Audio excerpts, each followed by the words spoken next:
ಚೆನ್ನಾಗಾಗ್ತದೆ, side effects ಇರಲ್ಲ ಅಂತ ಅದು ತಗೊತಾ ಇದ್ದೆ. ಆದರೆ ಕರೆಕ್ಟ್ ಪ್ರಾಸೆಸ್ ಏನು ಗೊತ್ತಿಲ್ಲ. ಯಾವ ಡಾಕ್ಟರ್ ಹತ್ರ ಹೋಗಬೇಕು, ಏನು ಮಾಡಬೇಕು, ತಂದೆ ತಾಯಿ ಅವ್ರ ಕೆಲಸಗಳಲ್ಲಿ ಬ್ಯುಸಿ ಅವರು. ಅನಾರೋಗ್ಯ ಇದ್ರೆ ಯಾವುದೊಂದು ಡಾಕ್ಟರ್ದು ಕರ್ಕೊಂಡು ಹೋಗ್ಬೇಕು. ನನಗೆ ಮುಂಚೆಲಿಂದ ಒಂದು ಟ್ಯಾಬ್ಲೆಟ್ ತಗೊಳ್ಳೋ ಅಭ್ಯಾಸ ಇಲ್ಲ. ಟ್ಯಾಬ್ಲೆಟ್ ಅಂದರೆ ಅದು ವಿಷ ಅಂತ ಮೈಂಡಲ್ಲಿ ಅವಾಗೇ ಇತ್ತು, ಅದು ಇವಾಗ ಗೊತ್ತಾಗ್ತಾ ಇದೆ ಧ್ಯಾನಕ್ಕೆ ಬಂದ ಮೇಲೆ. ಹೌದಲ್ಲ, ನನ್ನ ಆಲೋಚನೆ ಎಲ್ಲ ಅವಾಗಿದ್ದು ನಾನೇನು ಎಲ್ಲ ಜನ ಕರೆಕ್ಟು, ನಾನೊಬ್ಬಗೆ ತಪ್ಪು ಅನ್ಕೊತಾ ಇದ್ದೆ. ಇವಾಗ ನಾನೇ ಕರೆಕ್ಟ್ ಇದ್ದೀನಿ, ಟ್ಯಾಬ್ಲೆಟ್ಸಿಂದ ಏನೂ ಆಗಲ್ಲ ಅಂತ ಆ ಸ್ಥಿತಿ ಇತ್ತು ಅವಾಗ. ಇನ್ನು ಏನು ಮಾಡಬೇಕು ಏನಿಲ್ಲ ಗೊತ್ತಿಲ್ಲ. ಆ ಡಿಪ್ರೆಷನ್ ಎಲ್ಲ ಎದಕ್ಕೆ ಬಂದಿದೆ ಅಂದರೆ, ನನಗೆ 5-6 ಆಪ್ರೇಷನ್ಸ್ ಆಗಿದೆ. ಚಿಕ್ಕ ಹುಡುಗಿ 6th ಸ್ಟ್ಯಾಂಡರ್ಡ್ ಓದುವಾಗ 24 ಅವರ್ಸಲ್ಲಿ ಆಪ್ರೇಷನ್ ಮಾಡಬೇಕು, ಇಲ್ಲಿದ್ರೆ ಸಾಯ್ತಾಳೆ ಅಂತ. ವಿಪರೀತವಾದ ಹೊಟ್ಟೆ ನೋವು 6th ಕ್ಲಾಸ್ ಓದುವಾಗ. ಅಮ್ಮ ಏನೋ ತಿಂದಿರ್ತಾಳೆ ಅದು ಇದು ಅಂತ. ಮಾರ್ನಿಂಗ್ ಕರೆಕ್ಟ್ ಅಜಾ ಟೈಮಲ್ಲಿ ಬಂದಿದೆ ನೋಡಿ ಸ್ಟಮಕಿಗೆ. ಇಲ್ಲಮ್ಮ ಸ್ವಲ್ಪ ಹಂಗೆ ಮಾಡಿಕೋ ಹಂಗೆ ಹೀಗೆ ಅಮ್ಮ ಹೇಳಿದ್ರು. 5 o'clock, 8 o'clock, 10 o'clock ಆಯಿತು. ಅಷ್ಟೊತ್ತಾದ್ರೂ ಕೂಡ ಕಡಿಮೆ ಆಗ್ತಾ ಇಲ್ಲ. ಅಮ್ಮಗೇನು ಭಯ ಆಗಿ ಫ್ಯಾಮಿಲಿ ಡಾಕ್ಟ್ರ್ ಇರ್ತಾರಲ್ಲ ಪ್ರತಿಯೊಬ್ಬರಿಗೆ, ಹಾಗೆ ಫ್ಯಾಮಿಲಿ ಡಾಕ್ಟ್ರ್ ಅಂತ ಇದ್ದರು. ಆ ಡಾಕ್ಟ್ರ್ ಹತ್ರ ಕರ್ಕೊಂಡು ಹೋಗಿ ಅವರು ಎಮರ್ಜೆನ್ಸಿ ಆಗಿ ಹೋಗ್ಬೇಕು ಹಾಸ್ಪಿಟಲ್ಗೆ, ಏನಿದ್ರೆ ಸೀರಿಯಸ್ ಇದ್ದಿದ್ದು ಕೇಸ್. ಅಲ್ಲಿ ಹೋಗಿ ಅಲ್ಲಿ ತೋರಿಸಿದ್ರೆ, ಇಲ್ಲಮ್ಮ ಹೇಗೆ ಆಯಿತು ಉಳಿಯಲ್ಲ, ಈಗ ಸ್ವಲ್ಪ ನಿಮಿಷಗಳಷ್ಟೇ ತಗೊಂಡು ಹೋಗ್ಬಿಡ್ರಿ ಅಂತ ಸ್ಟ್ರೆಚರ್ ಹೋಗ್ಬಿಟ್ಟಾರೆ. ಅಪ್ಪ ಏನೇನಾಗಲಿ ಎಮರ್ಜೆನ್ಸಿ ಸೀರಿಯಸ್ ಇದ್ರೂ ಕೂಡ ನಾನು ಸೈನ್ ಮಾಡ್ತೀನಿ, ಹಿಂಗೂ ಒಂದು ಮಾಡ್ರಿ ನೀವು ಅಂತ ಸೈನ್ ಮಾಡಿ ಅವಾಗಿಂದ ಕರ್ಕೊಂಡು ಹೋಗಿ. ಆ ಡಾಕ್ಟರ್ ಆ ಟೈಮಲ್ಲಿ ಕೂಡ ಅವರು ಇದರಲ್ಲಿ ಇಲ್ಲ, ವರ್ಕಲ್ಲಿ ಇಲ್ಲ ಅಂತ ಅವರು ಆಪ್ರೇಷನ್ ಮಾಡಿದ್ದಾರೆ, ಮಾಡಿ ಉಳಿಸಿದ್ದಾರೆ. ಇನ್ನೊಂದು 1 ತಿಂಗಳು ಹಾಸ್ಪಿಟ್ಲಲ್ಲಿ ಒ ಪಿ ಡಿಯಲ್ಲಿದೆ. ಒಂದು ಹನಿ ನೀರು ಬಿದ್ದಿದ್ರು ಕೂಡ ಈಕೆ ಉಳಿಯಲ್ಲ. ಹಾಗೆ 1 ತಿಂಗಳು ನೀರಿಲ್ದಂಗೆ ಡಾಕ್ಟರ್ ವಾಟರ್, ಸಿಸ್ಟರ್ ವಾಟರ್ ಅಂತ ಹೇಳ್ತಾ ಇದ್ದೆ. ಯಾರು ಬಂದರೂ ಆಳ್ಕೊಂತ ನೀರು ನೀರು ಅಂತ ಹೇಳ್ತಾ ಇದ್ದೆ. ಟೀಚರ್ಸ್ ಎಲ್ಲರೂ ಬಂದು ನೋಡೋರು, ಮತ್ತು ನಮ್ಮ ರಿಲೇಷನ್ಸ್ ಎಲ್ಲ ಬಂದು ನೋಡೋರು, ಅವ್ರ ಮೇಲೆ ನೋಡಿ ಬಿಟ್ಟೋಗ್ತಿದ್ರು. ಅಂದರೆ ಇವಾಗ ಅನಿಸ್ತದೆ ಅದು ಏನು ನೆಗೆಟಿವ್ ಏನು ಹೆಂಗಿತ್ತು ನನಗೆ ಗೊತ್ತಿಲ್ಲ, ಅದರಿಂದ ಇದು ಹಂಗಾಗ್ತಾ ಇತ್ತು. ಆದರೂ ಡಾಕ್ಟರ್ಸ್ ಹೇಳಾರೆ ಈಗ ಆಪ್ರೇಷನ್ ಆಯಿತು, ಆದರೂ ಕೂಡ ಇವಾಗ ನಂಬಿಕೆ ಇಲ್ಲ ಎತ್ತಾಳೋ ಇಲ್ಲ ಅಂತ. ಪ್ರತಿ ದಿವಸ ಒಂಥರ ಮಾಡೋದು. ಅಮ್ಮ ಅಪ್ಪ ಬಗ್ಲಿಗೆ ಇರ್ತಾರೆ, ಯಾರು ನೀವು ಇದಕ್ಕೆ ಬಂದಿರಿ ಅನ್ನೋದು, ಸ್ವಲ್ಪ ಹೊತ್ತು ಸೀರಿಯಸ್ ಆಗೋದು, ನಗು ಬಿಡೋದು, ಒಂದು ಹುಚ್ಚಿ ಥರ ಮಾಡೋದು. ಒಂದೊಂದು ದಿವಸ ಯಾರೋ ಮೇಲಿಂದ ನಮ್ಮ ದೊಡ್ಡಪ್ಪ ಅವರೆಲ್ಲ ತೀರೋಗಿದ್ರು, ಅವ್ರು ಕಾಣಿಸ್ದಂಗೆ ಮೇಲಿಂದ ಯಾರೋ ಕರಿತಿದ್ದಾರೆ ಅಂದ್ರೆ ಕರ್ಕೊಂಡು ಹೋಗ್ತಾ ಇದ್ರೆ ಅವ್ರು ನೋಡಿದ್ರೆ ಆಕಿಗೆ ಬಿಟ್ಟು ಬಾ ಇವಾಗ ಎಲ್ಲ ಎದಕ್ಕೆ ಕರ್ಕೊಂಡು ಬರ್ತಾ ಇದ್ದೀ ಅಂತ ಲಿಫ್ಟಂಗೆ ಹೋದಂಗೆ ಅನಿಸ್ತು ನನಗೆ. ಒಂದೊಂದು ದಿವಸ ಒಂದೊಂದು ಥರ.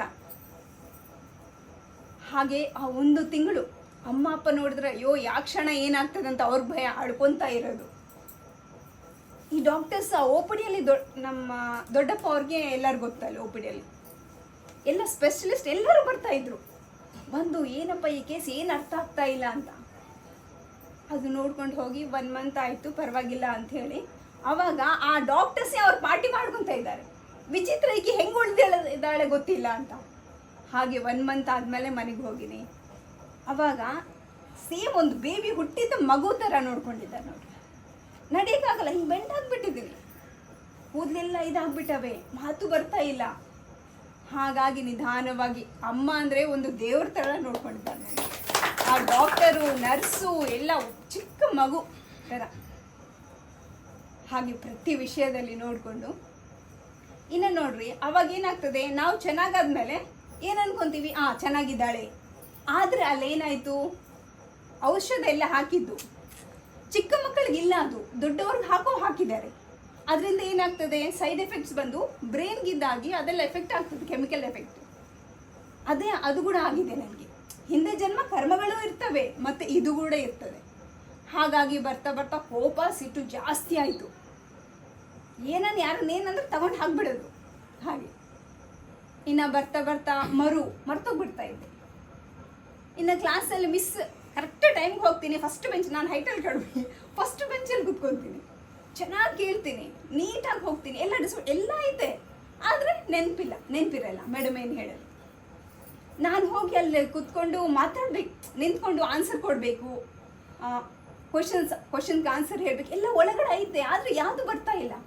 ನನ್ನ ಒಳಗಡೆ ನಾನು ಅಯ್ಯೋ ಇದಕ್ಕೆ ಹಿಂಗಾಗ್ತಾ ಇದೆ, ಚೆನ್ನಾಗಿ ಕೇಳ್ತಾ ಇದ್ದೀನಲ್ಲ, ನನ್ನ ಆನ್ಸರ್ ಯಾರು ಕೊಡೋರಿಲ್ಲ. ಆ ಸ್ಥಿತಿ ಇತ್ತು. ಅಂದರೆ ಅವಾಗಿಂದ ಆ ನೆಗೆಟಿವ್ ಸ್ಟಾರ್ಟ್ ಆಯ್ತು ನೋಡ್ರಿ.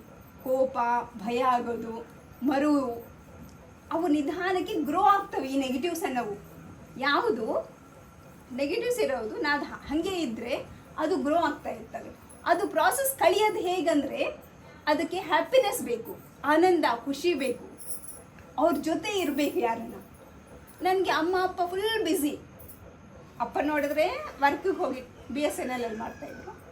ಬೆಳಿಗ್ಗೆ ಹೋಗಿ ರಾತ್ರಿ 10 ಗಂಟೆಗೆ ಬರ್ತಾರೆ ಅವ್ರ ಫ್ರೆಂಡ್ಸ್ ಅದು ಇದು. ಅಮ್ಮ ನೋಡಿದರೆ ನಮ್ಮ ತಮ್ಮ ಎಲ್ಲರೂ, ನಾವು 7 ಮೆಂಬರ್ಸ್, ಅವರಲ್ಲಿ ಬ್ಯುಸಿ ಆಗಿದ್ದಾರೆ.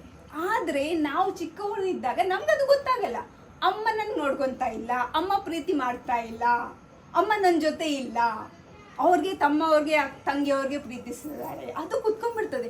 ಅದು ನೆಗೆಟಿವ್ಸ್ ಆ್ಯಡ್ ಆಗ್ತವೆ. ಫುಡ್ ಒಂದೇ ಅಲ್ಲರಿ ಇಲ್ಲಿ ಮಕ್ಕಳಿಗೆ ಬೇಕಾಗಿದ್ದು, ಪ್ರೀತಿ ಪ್ರೇಮ ಬೇಕು ಫಸ್ಟು ಮಕ್ಕಳಿಗೆ. ಅದು ಆಯ್ತಂದರೆ ನಿಮ್ಗೆ ಊಟ ಇಲ್ಲಾಂದ್ರೂ ಪರವಾಗಿಲ್ಲ. ನಾವು ಇವಾಗ ಏನು ಮಾಡ್ತಾ ಇದ್ದೀವಿ ಈ ಕಾಲದಲ್ಲಿ, ಮಕ್ಕಳಿಗೆ ಎಷ್ಟೋ ಕೋಟಿ ರೂಪಾಯಿ ಲಕ್ಷಗಳು ಇರ್ತವೆ, ಒಳ್ಳೆ ಒಳ್ಳೆ ಬುಕ್ಸು, ಒಳ್ಳೆ ಡ್ರೆಸ್ಸಸ್ಸು, ಅವ್ರಿಗೆ ಏನು ಗಿಫ್ಟ್ಸ್ ಬೇಕು ಅವು ಕೊಡ್ತಾ ಇದ್ದೀವಿ. ಅವ್ರ ಹತ್ರ ಕುತ್ಕೊಂಡು 1 ನಿಮಿಷ ಮಾತಾಡ್ತಾ ಇಲ್ಲ. ಅದೇ ಕೊರತೆ ಬಂದಿದೆ ನನಗೆ. ಅವಾಗಿಂದೆಲ್ಲ ಯೋಚನೆ ಮಾಡಿ ಇವಾಗ ಕನೆಕ್ಟ್ ಮಾಡಿ ಇದ್ರ ಜೊತೆ ಹೇಳ್ತಾ ಇದ್ದೀನಿ ನಿಮಗೆ. ದಯವಿಟ್ಟು ಮಕ್ಕಳಿಗೆ ಬೇಕಾಗಿದ್ದು ಪ್ರೀತಿ ಪ್ರೇಮ. ನಾವೇನೋ ದೊಡ್ಡ ದೊಡ್ಡ ಎಜುಕೇಷನ್ ಅಂತ ಹಾಸ್ಟೆಲ್ಗೆ, ಬೇರೆ ಊರುಗಳೇ IIT ಅಂತೆ ಅವು ಇವು ಅಂತ ಕಳಿಸ್ತಾ ಇದ್ದೀವಿ. ತಪ್ಪಲ್ಲ ಇಲ್ಲಿ, ಅದು ಮಾಡ್ರಿ, ಅವಾಗವಾಗ ಅವ್ರಿಗೆ ಭೇಟಿ ಆಗ್ರಿ ಅಂತೀನಿ. ಅದು ಕೊರತೆ ಆಯಿತು ನನಗೆ. ಹಾಗಾಗಿ ಬರ್ತಾ ಬರ್ತಾ 10th ಆಯಿತು. 10th ಕಡಿಮೆ ಮಾರ್ಕ್ಸು, ಪಾಸ್ 35-40 ಅಷ್ಟೇ. ಇನ್ನು ಅಪ್ಪಗೆ ನೋಡಿದ್ರೆ ಅವ್ರಿಗೇನೋ ದುಡ್ಡು ಹಾಕ್ಬೇಕು, ನನ್ನ ಮಗಳು ಚೆನ್ನಾಗಿ ಓದಬೇಕು.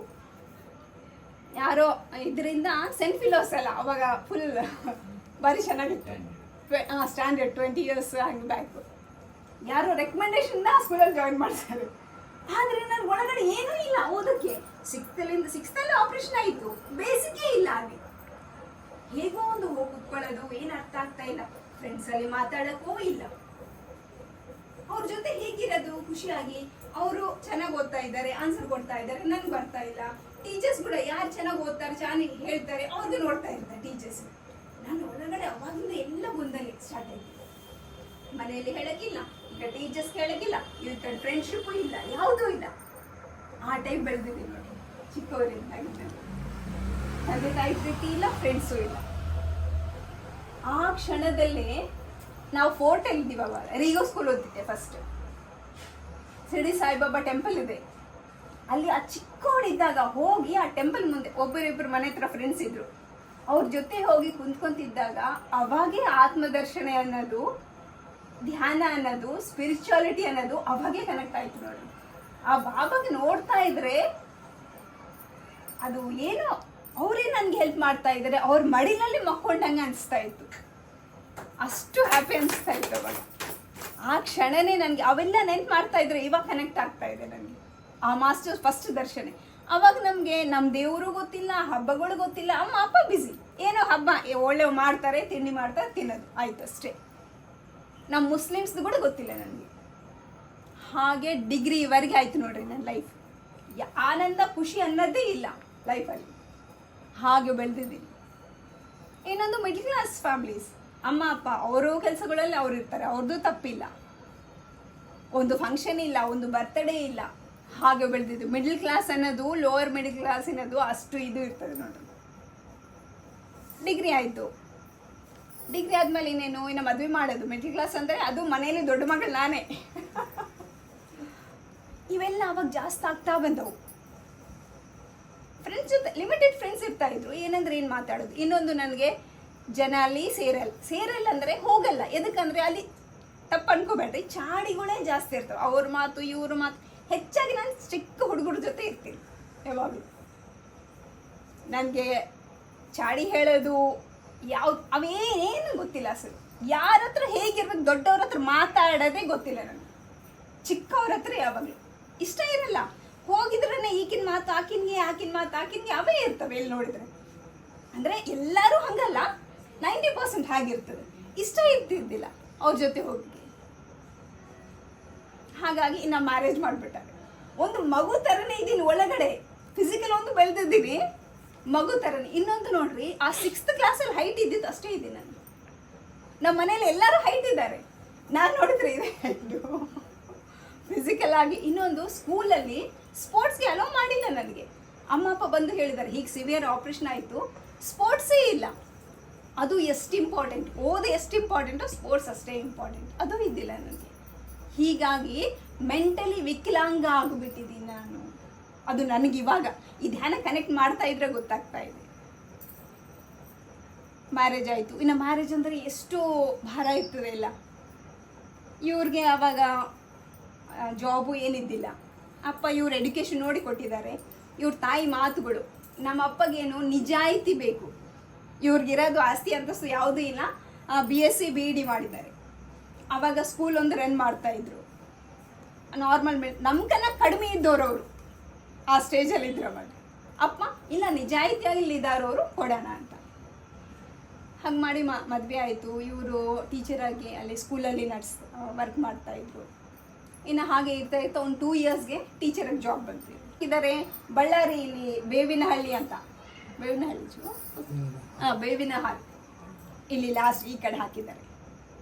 ಇನ್ನು ನಾವು ಇದ್ದಿದ್ದು ಕರ್ನೂಲಲ್ಲಿ, ನಮ್ಮ ಅತ್ತೆಯವರು. ಅಲ್ಲಿಂದ ಮತ್ತೆ ಇಲ್ಲಿ ಬಂದ್ಬಿಟ್ಟು ಅವಾಗ ನಕ್ಕೊಂತ ಇದ್ದೀನಿ. ಅತ್ತೆಯವರು ಒಳ್ಳೆಯವರು, ಎಲ್ಲ ಒಳ್ಳೆಯವರು, ಅಡ್ಜಸ್ಟ್ ಆಗೋಕ್ಕಾಗಲ್ಲ. ಆದರೂ ಸೈಲೆಂಟ್ ಆಗಿತ್ತು, ಚೆನ್ನಾಗೇ ಇದ್ದೆ. ಅವಾಗ ಸ್ಕೂಲ್ಗೆ ಹೋಗ್ತಾ ಇದ್ದೆ, ಸ್ವಲ್ಪ ದಿವಸ ಬರೋದು. ಅವಾಗ ಕುರಾನ್ ಓದಿದ್ದೆ, ಅಡ್ಜಸ್ಟ್ಮೆಂಟ್ ಮಾಡ್ಕೊತಾ ಇದ್ದೆ ನೋಡಿ ಲೈಫಲ್ಲಿ. ಆದರೆ ಒಳಗಡೆ ನೆಗೆಟಿವ್ಸ್ ಕಾಡ್ತಾ ಇದ್ರು. ಹೀಗಾಯಿತು. ಇಲ್ಲಿ ಬಂದರು. ಅಪ್ಪ ಏನು ಒಬ್ಬರೇ ಅಂದರೆ ಆಗಲ್ಲ ಅಂತ ಅಮ್ಮವ್ರ ಮನೆಯಲ್ಲೇ ಇದ್ವಿ. ಮತ್ತೆ ಬಂದು ಬ್ಯಾಂಕ್ ಕೋಚಿಂಗ್ ಕಳ್ಸಾರೆ. ಡಿಗ್ರಿ ಆಯ್ತಲ್ಲ, ಬ್ಯಾಂಕ್ ಕೋಚಿಂಗ್ ಅಂದರೆ ಯಾವುದೋ ಜಾಬ್ ಬರ್ತದಂತ ಅದು ಹೋಗ್ತಾ ಇದೆ. ಅದ್ರ ಜೊತೆ ಹಿಂದಿ BEd ಮಾಡಿದ್ದೀನಿ ಅಮ್ಮವ್ರ ಮನೆಯಲ್ಲೇ 1 ಇಯರ್. ಆವಾಗ ಫಸ್ಟು ಅಬಾರ್ಷನ್ ಆಯಿತು ಕರ್ನೂಲಲ್ಲಿ. ಇಲ್ಲಿ ನೋಡ್ರಿ, ನನ್ನ ನೆಗೆಟಿವ್ಸ್ ಎಷ್ಟು ಹೆಚ್ಚಿದೆ ಅಂತ ಹೇಳ್ತಾ ಇದ್ದೀನಿ. ಅಬಾರ್ಷನ್ ಅಂದರೆ ನಾರ್ಮಲ್ ಲೇಡೀಸ್ಗೆ ಆದಂಗೆ ಅಷ್ಟು ಇದೆಲ್ಲ. ನನಗೆ ಘೋರವಾಗಿತ್ತು. ಆ ಹೊಟ್ಟೆ ನೋವು 2 ಮಂತ್ಸ್ 3 ಮಂತ್ಸ್ಗೆ ಏನೋ ಫುಲ್ ಸೇಮ್ ಸ್ಟಮಕ್ ಏಕು. ಮಾರ್ನಿಂಗ್ 5 o'clock ಅದು ಸ್ಟಾರ್ಟ್ ಆಯ್ತು. ಹಾಗೆ ಅಬಾರ್ಷನ್ದು 5 o'clock ಸ್ಟಮಕ್ ಏಕ್ ಆಗಿದ್ದು ಕರ್ನೂಲ್ ಮೆಡಿಕಲ್ ಜನರಲ್ ಹಾಸ್ಪಿಟ್ಲಲ್ಲಿ. ಅಲ್ಲಿ ಕರ್ಕೊಂಡು ಹೋಗಿ ಹಾಕಿದ್ರೆ ಒಬ್ಬ ಡಾಕ್ಟರ್ ಬಂದಿಲ್ಲ ನೋಡೋಕ್ಕೆ. ನರ್ಸ್ಗಳೇ ಬರ್ತಾರೆ ಅನ್ನೋದು ಹೋಗೋದು. ಬೆಳಗ್ಗೆ 5 ಗಂಟೆಗೆ ಸೇರಿಸಿದವರು ಸಾಯಂಕಾಲ 5 ಗಂಟೆವರೆಗೆ ಯಾರು ಬಂದಿಲ್ಲ. ಒದ್ದಾಡ್ತಾ ಇದ್ದೀನಿ, ಮೀನು ಒದ್ದಾಡ್ದಂಗೆ.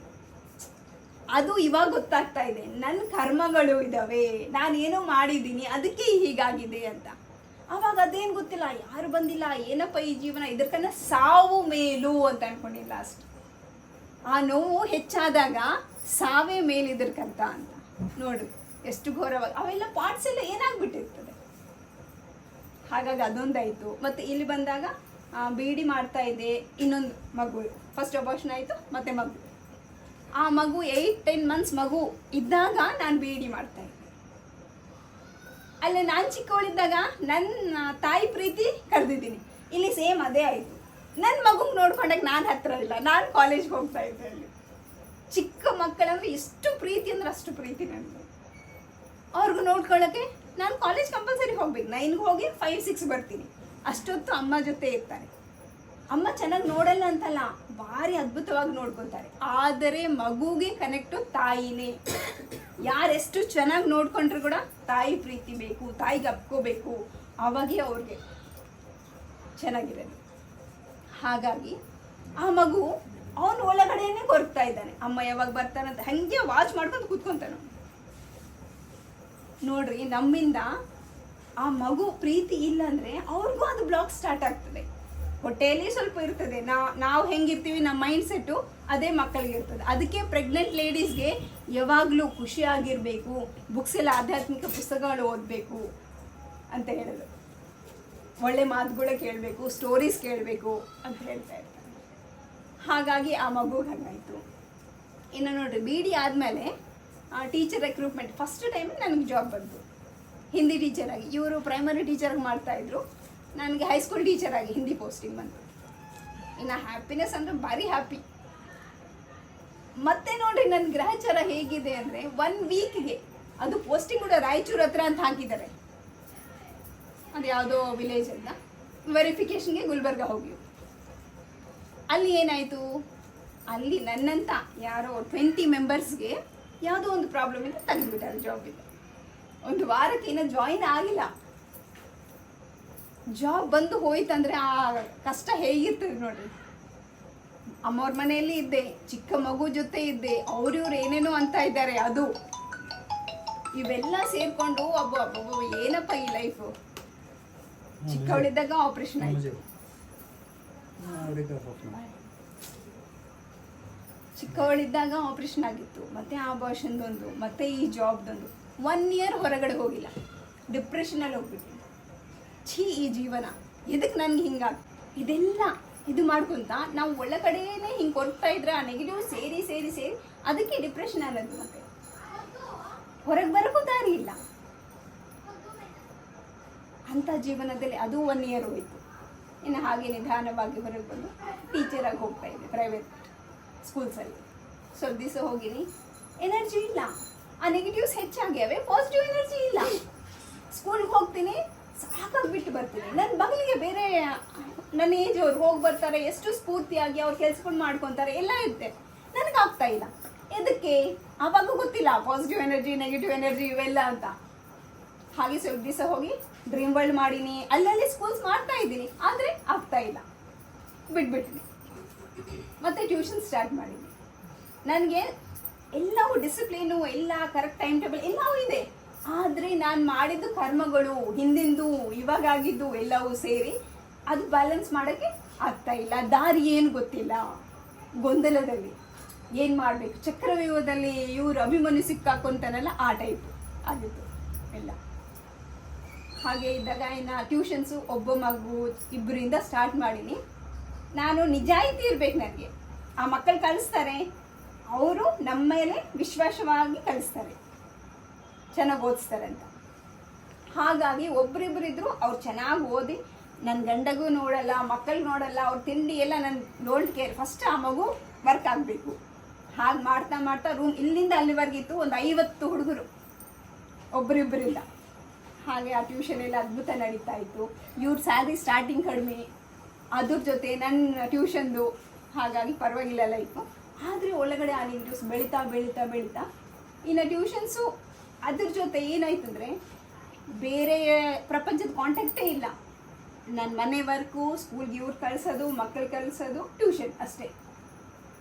ಆ ಮಧ್ಯದಲ್ಲೆಲ್ಲ ಆಲೋಚನೆ, ಏನು ಹಿಂಗಾಯಿತು, ಎದಕ್ಕೆ ಹಿಂಗಾಯಿತು, ಏನು ಹೊರಗೆ ಪ್ರಪಂಚನೇ ಟಚ್ ಇಲ್ಲ. ಹಾಗಾಗ್ತಾ ಇನ್ನು ವಿಪರೀತವಾಗಿ ಬೈಯೋದು ಸ್ಟಾರ್ಟ್ ಮಾಡಿಬಿಟ್ಟಿನಿ. ಇವ್ರಿಗಂತೂ ಒಂದು ಸ್ಲಮ್ ಏರಿಯಾ ಅವ್ರಕನ್ನ ಅಧ್ವಾನವಾಗಿ ಬೈತಾ ಇದ್ದೆ. ಒಳಗಡೆ ನೆಗೆಟಿವ್ಸ್ ಆಗಿ ಮಾಡ್ತವೆ, ಬೇಕಂತ ಮಾಡಲ್ಲ ನಾವು ನೆಗೆಟಿವ್ಸ್ ಇಂದ. ಮತ್ತು ಅದು ನೋಡಿ ಮಕ್ಕಳು ಭಯ ಪಡೋದು. ಏನಪ್ಪ ಈ ತಾಯಿ ಸ್ವಲ್ಪ ಹೊತ್ತು ಚೆನ್ನಾಗಿರ್ತಾಳೆ, ಸ್ವಲ್ಪ ಹೊತ್ತು ರಾಕ್ಷಸಿ ಥರ ಇರ್ತಾಳೆ, ಅವ್ರಿಗೇನು ನಾವು ಹೆಂಗನೇ ಇರಲಿ ಅವ್ರು ಹ್ಯಾಪಿಯಾಗಿ ಅವ್ರು ಮುಂದೆ ಇದ್ದಾಗ ಹ್ಯಾಪಿಯಾಗಿರ್ಬೇಕು. ಹಾಗಾಗಿ ಆ ಮಕ್ಕಳಿಗೆ ಭಯ ಆಗಿ ಅಮ್ಮವ್ರ ಮನೆ ಹತ್ತಿರ ಅಲ್ಲಿ ಹೋಗ್ತಾ ಇದ್ರು ಮಕ್ಕಳು. ಏನೋ ಇವತ್ತು ಫುಲ್ ಕ್ಲಿಯರ್ ಆಗಿ ಹೇಳ್ಬೇಕು ಅನಿಸ್ತಾ ಇದೆ, ಎಲ್ಲ ಬರ್ತಾ ಇದೆ ಆ ಸ್ಟ್ರೆಸ್. ಆ ಮಕ್ಕಳು ಹಾಗಿರ್ತಾ ಇತ್ತು, ಅಮ್ಮವ್ರ ಮನೆಯಲ್ಲೇ ಜಾಸ್ತಿ ಇರೋದು. ಇನ್ನು ಫ್ಯಾಮಿಲಿಯಲ್ಲಿ ಹ್ಯಾಪಿನೆಸ್ ಇಲ್ಲಾಂದರೆ ಇವರು ಹಾಗೆ ಇದ್ರು, ನನ್ನ ಲೈಫು ಹಾಗೆ, ಮಕ್ಕಳು ಹಾಗೆ. ನೋಡ್ರಿ, ಒಬ್ಬರಿಂದ ಫ್ಯಾಮಿಲಿ ಎಲ್ಲ ಹಾಳಾಗೋಗ್ತದೆ ಲೇಡೀಸ್ ಚೆನ್ನಾಗಿಲ್ಲ ಅಂದರೆ ಮನೆಯಲ್ಲಿ. ಅದಕ್ಕೆ ಪತ್ರಿ ಸರು ಲೇಡೀಸ್ಗೆ ಪ್ರಿಫರೆನ್ಸ್ ಕೊಡ್ತಾರೆ. ಅವರು ಧ್ಯಾನ ಮಾಡಿ ಚೆನ್ನಾಗಿದ್ರೆ ಫ್ಯಾಮಿಲಿ ಎಲ್ಲ ಅದ್ಭುತವಾಗಿ ಆಗ್ತದೆ ಅಂತ. ಹಾಗೆ ಆಗಿ ಇನ್ನು ಈ ಡಿಪ್ರೆಷನ್ ಜಾಸ್ತಿ ಆಗಿ ಬೈಯೋದು, ಏನೇ ಜೀವನ, ನಾನು ಮಾಡೋದು ತಪ್ಪಂತ ಗೊತ್ತು, ಆದರೆ ಕಂಟ್ರೋಲ್ ಇಲ್ಲ. ಎಷ್ಟು ಡಾಕ್ಟರ್ಸ್ ಕಡೆ ಹೋಗಿವಿ, ಹೈದ್ರಾಬಾದಲ್ಲಿ ಏಷಿಯನ್ ಇನ್ಸ್ಟಿಟ್ಯೂಟ್ ಆಫ್ ಗ್ಯಾಸ್ಟ್ರೋಎಂಟ್ರಾಲಜಿ ಅಲ್ಲಿ ಹೋಗಿವಿ, ಎಷ್ಟು ಕಡೆ ನೋಡಿಸಿದ್ರು ಕಡಿಮೆ ಆಗ್ತಾ ಇಲ್ಲ. ಸ್ವಲ್ಪ ದಿವಸ ಕಡಿಮೆ ಆಗೋದು ಮತ್ತೆ ಅದೇ ಸ್ಥಿತಿ. ಟ್ಯಾಬ್ಲೆಟ್ಸ್ ತೊಗೊಂಡೀನಿ ಎಲ್ಲ. ಮತ್ತು ಆಯುರ್ವೇದಿಕ್ ಅಂತ ನೀವೆಲ್ಲ ಟಿ ವಿಯಲ್ಲಿ ಸಿನಿಮಾಗಳು ನೋಡ್ತೀರಲ್ಲ, ಹಾಗೆ ನಾನು ಟ್ಯಾಬ್ಲೆಟ್ ತೊಗೊಂಡ್ರೆ ಚೆನ್ನಾಗಾಗ್ತದೆ, ಆಯುರ್ವೇದಿಕ್ಕು, ಯಾವ ಗುರು ನೋಡಬೇಕು, ಅವು ಇವು ಅದರಲ್ಲೇ ಇರ್ತಾಯಿದೆ. ಹೀಗೆ ಸ್ವಲ್ಪ ದಿವಸಕ್ಕೆ ಅದು ಅಬೋರ್ಷನ್ ಆಯಿತು. 2 ಗಂಡು ಮಕ್ಕಳು. ಅವನಾದ 2 ಇಯರ್ಸ್ಗೆ ಇನ್ನೊಬ್ಬರು. ಇವಾಗ ಇಬ್ಬರು ಒಬ್ಬನು ಜಾಬ್ ಮಾಡ್ತಾ ಇದ್ದಾನೆ, ಒಬ್ಬನು ಇಂಜಿನಿಯರಿಂಗ್ ರೀಸೆಂಟಾಗಿ ಆಗಿದೆ. ಹಾಗೆ ಆ ಮಕ್ಕಳು ನೋಡ್ರಿ, ಅಲ್ಲಿ ಆಗ್ತಾ ಇಲ್ಲ ನನ್ನ ಕೆಲಸ ಮಾಡೋಕ್ಕೆ, ಫ್ಯಾಮ್ಲಿ ನೋಡ್ಕೊಳಕ್ಕೆ ಆಗ್ತಾ ಇಲ್ಲ, ಮನೆ ಕೆಲಸಗಳು ಮಾಡೋಕ್ಕೆ ಆಗ್ತಾ ಇಲ್ಲ, ಮಕ್ಳು ನೋಡೋಕೆ ಆಗ್ತಾ ಇಲ್ಲ. ಟ್ಯೂಷನ್ ಟೈಮ್ ಒಂದು ಹ್ಯಾಪಿ ಆಗಿದ್ದೀನಿ, ಅದು ನನಗೆ ಎದಕ್ಕೆ ಅಂತ ಅವಾಗ ಅರ್ಥ ಆಗಿಲ್ಲ, ಇವಾಗ ಅರ್ಥ ಆಗ್ತಾ ಇದೆ. ಎದಕ್ಕಂದರೆ ನಾವು ಯೋಚನೆ ಮಾಡಲ್ಲ ಆ ಟೈಮಲ್ಲಿ, ಮಕ್ಕಳ ಜೊತೆ ಹ್ಯಾಪಿ ಆಗಿರ್ತೀವಿ. ಆ ಸ್ಥಿತಿನೇ ಧ್ಯಾನ. ನಮ್ಮನ್ನು ನಾವು ಮರ್ತೋಗ್ಬಿಡ್ಬೇಕು, ಅದೇ ಬೇಕಾಗಿತ್ತು. ನಾನೇನು ಅದು ಮಾಡ್ತಾ ಇಲ್ಲಲ್ಲ, 24 ಅವರ್ಸಲ್ಲಿ ಯಾವಾಗಲೂ ನಾನೇನು ಇದು ಹೆಂಗಾಯಿತು ಅದು ಹೆಂಗಾಯಿತು, ಈ ಫ್ಯಾನ್ ಗಾಳಿಗಿಂತ ವೇಗವಾಗಿ ನನ್ನ ಆಲೋಚನೆಗಳಿತ್ತು. ಅದೇ ತುಂಬ ಹೋಗಿ ಬರ್ಸ್ಟ್ ಆಗೋ ಸ್ಟೇಜ್ ಬಂದಿತ್ತು. ಡಿಪ್ರೆಷನ್ ಅಂದರೆ ಅದೇ ಆ ಸ್ಥಿತಿ ಇತ್ತು. ಎದಕ್ಕೆ ಹೀಗೆ ಅಂತ. ಇನ್ನು ಯಾವ ಡಾಕ್ಟರ್ಸ್ ಯಾವ ಕೆಲಸ ಚೆನ್ನಾಗಾಗಿಲ್ಲ, ಫುಲ್ ವೀಕ್ ಆಗಿಬಿಟ್ಟು.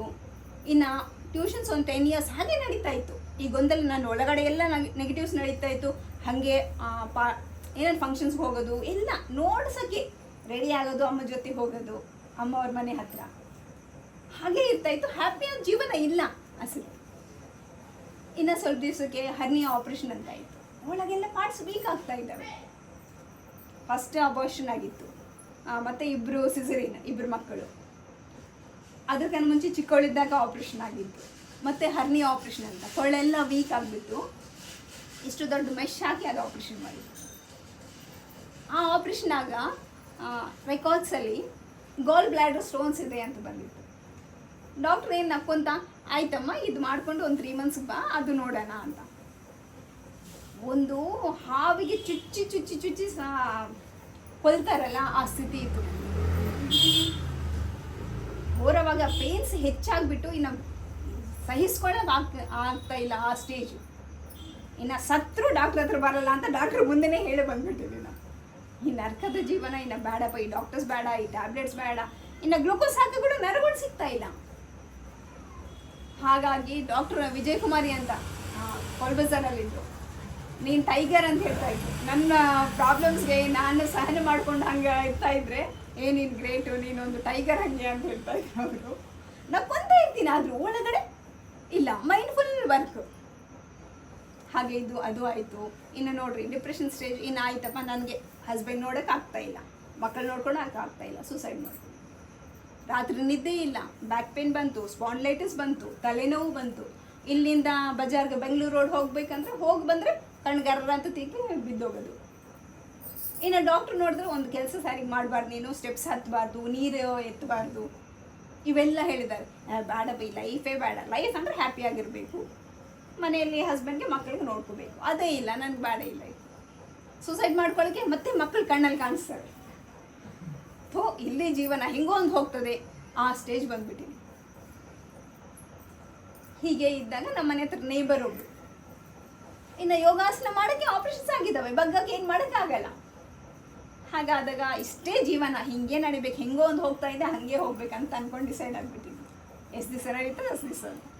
ಹಾಗೆ ಇದ್ದಾಗ ನಮ್ಮ ಮನೆ ಹತ್ರ ನೇಬರ್ ಒಬ್ಬರು, ಏನಮ್ಮ ಏನು ಅಂತ ಮಾತಾಡಲ್ಲ ಹೆಚ್ಚು, ಯಾರೋ ಒಬ್ರು ಅಷ್ಟೇ. ಅವರೇ ಹೇಳಿದರು, ಹೀಗೆ ಎಲ್ಲ ಮಾಡಿ ಯೋಗ ಅಂತೂ ಆಗಲ್ಲ ನಿನಗೆ, ಇಲ್ಲೇನೋ ಧ್ಯಾನ ಅಂತ ಇತ್ತು ನೋಡು. ಫಸ್ಟ್ ಮೆಡಿಟೇಷನ್ ಅಂತ ಗೊತ್ತು, ಅಲ್ಲಲ್ಲಿ ಟಿ ವಿ ಇದ್ರಲ್ಲಿ ನೋಡ್ತಾ ಇದ್ದೆ.